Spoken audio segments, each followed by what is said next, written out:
good with y'all? So today I want to talk about some of the things I've learned since having my hysterectomy and some of the things that I've experienced. Right now I am 3 weeks post-op and I'm feeling great. Biggest thing is I just want to be cleared so I can just go swimming.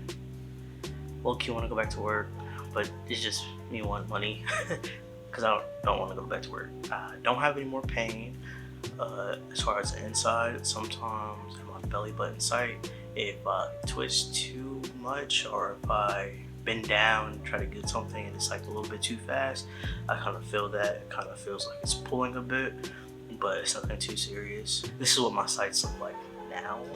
There's one. There's the other one, and then the belly button. I can't really tell like where the sites are. Like I really have to feel it on my stomach to know where it's at.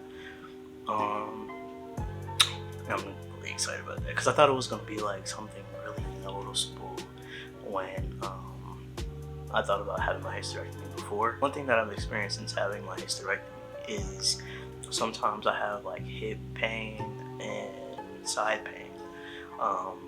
It was really bad my first week and first up to a week and a half post-op, but I believe it was because I'm always laying on my side, so it felt like I'm kind of like this. So even though I had pillows, it was just like I'm always like this, and it hurt. Even when I'm like in a bed laying down, same thing, I'm like this. So I feel like it was just me just pulling depending too much on one side. I'll try to like do something like that when I'm walking around, maybe stretch it out a bit, lift my legs up. Still was a little bit of pain, but it wasn't nothing too bad. But now that I'm 3 weeks post-op and I can lay on my stomach, it's been a lot better.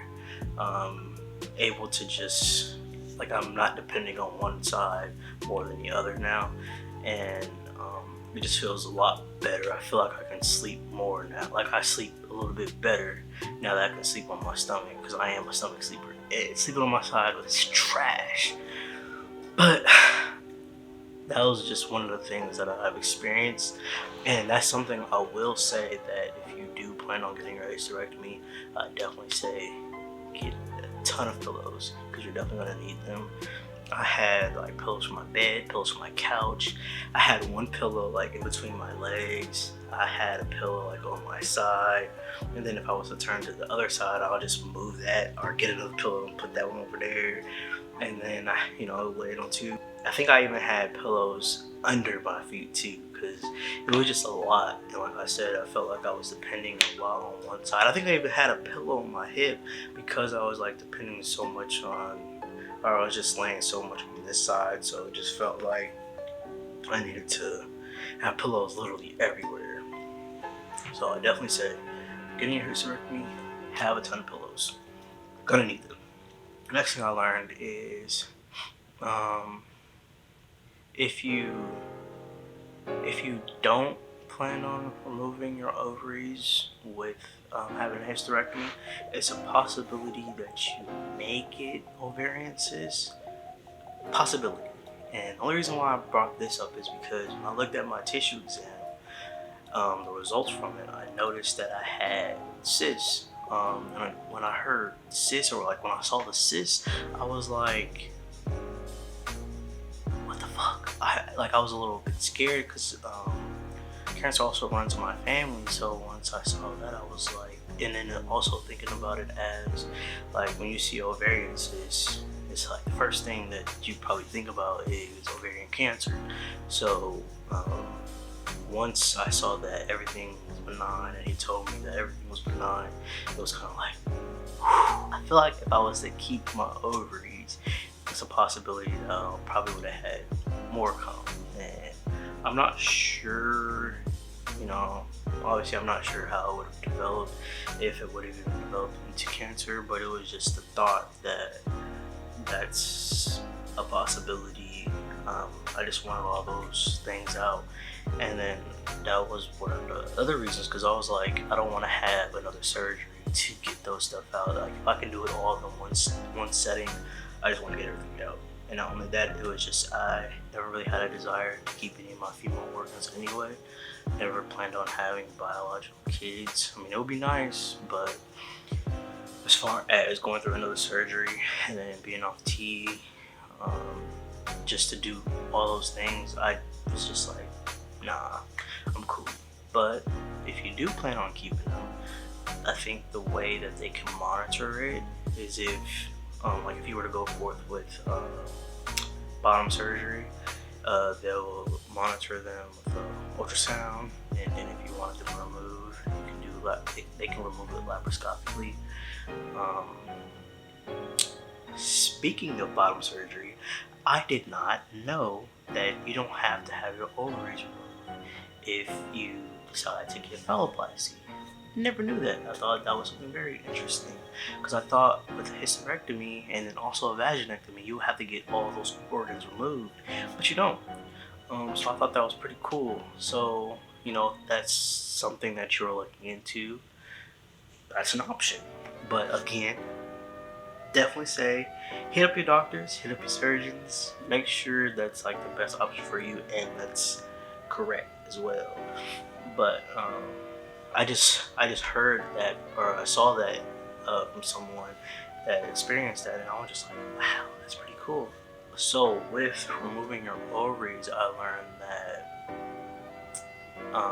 I would have to be on testosterone forever, which is fine with me. I have no problems with that.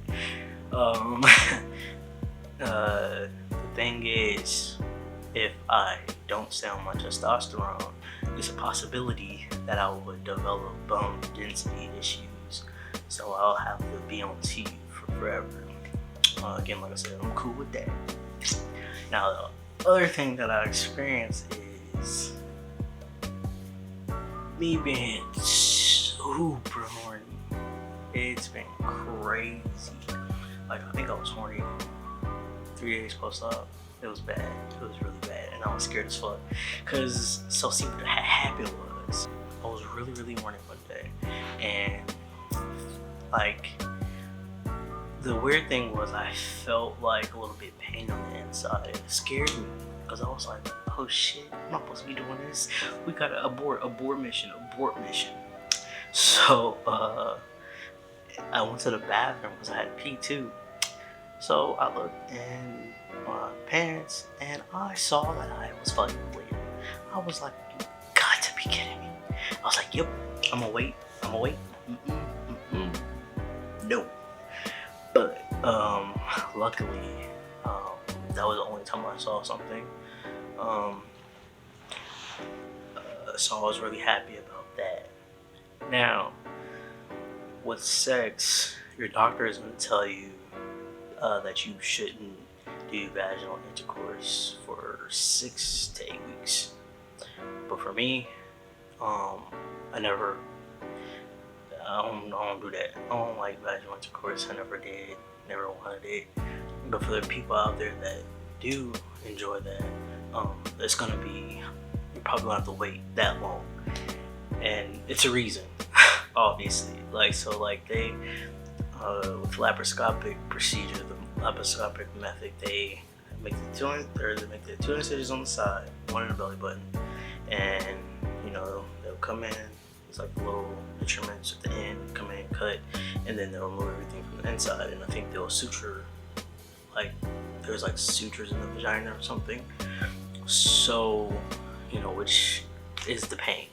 And there's a whole lot of different methods too. So I think the laparoscopic is the more common one right now. But if you want to do other options, definitely discuss that with your doctor and see if there's a possibility you can do something else if you're not interested in having any incision sites or whatever.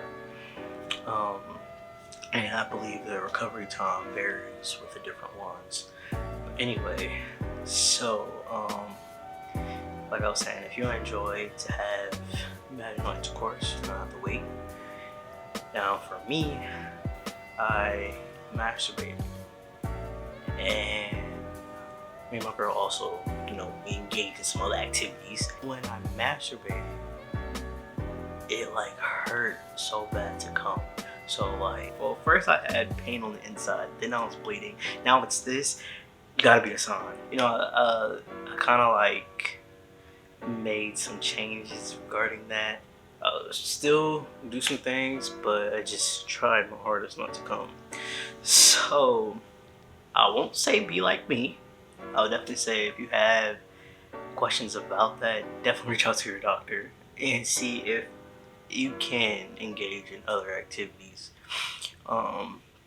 Because 6 weeks, that's a fucking long time. I don't know how I'm gonna get through bottom surgery. Oh my god. But anyway, that's just one of the other things that I experienced. I just wanted to make another video about like some of the things I experienced. So if you were to, or if you are experiencing it, you know that you're not the only one. And if you are thinking about getting a hysterectomy, these are just some of the things you could possibly experience, or you know, just be on the lookout for it. Thank y'all for joining me, and I hope you enjoyed the video. If you have any questions, comments, please leave them down below, and you know, reach out to me. And you know, I would love to hear everyone else's experience and some of the things they had to go through. I feel like it would just be nice to hear other guys and, you know, build some type of community that way, because I feel like I don't have a lot of guy friends. Well, I don't have a lot of guy friends, especially trans guy friends. I want to have that. So to be able to hear other people's stories and whatnot, I feel like it'd be cool. You know, so it's like I'm not the only one out here, because that's one thing I definitely did. I reached out to other people, and I was just like, when you got your hysterectomy, were you reason? And just to hear like they were, it was reassuring. So definitely, if you're planning on getting any type of surgery, or even planning on doing, you know, your medical transition, getting HRT, definitely make sure you hit up a lot of people that's been to them, or you know, do your research on those people to make sure that's the right one. Now I'll also say, when you do hit up those people to see how their experience was and it wasn't good, I feel like I personally wouldn't go to them, because I feel like there was so many people saying, oh, avoid them, why spend your money? But again, too, your experience might be different from someone else's, so just because they had a bad experience don't mean you will. But you know, the rate of everything going and how much consults are, I would definitely say save your money as much as you can, but also try to get as many consults as you can too. I would definitely say just reach out to people, because I would hate for someone to go with someone and they didn't like it, or like their consultation was just terrible. They had a terrible experience. So that's kind of the reason why I said I didn't want to go to UNC, because I just heard so many people saying the same thing, and I already know my BMI is pretty high, so it's just, what's the point of me wasting money over there when I go to somewhere else that I know that has like, they'll accept me, like they won't turn me down because of my BMI. So I'll definitely say that's something you should look into. But again, thank y'all for joining me. Leave a comment, like, subscribe, and I hope y'all enjoyed the video, and I'll see y'all next time.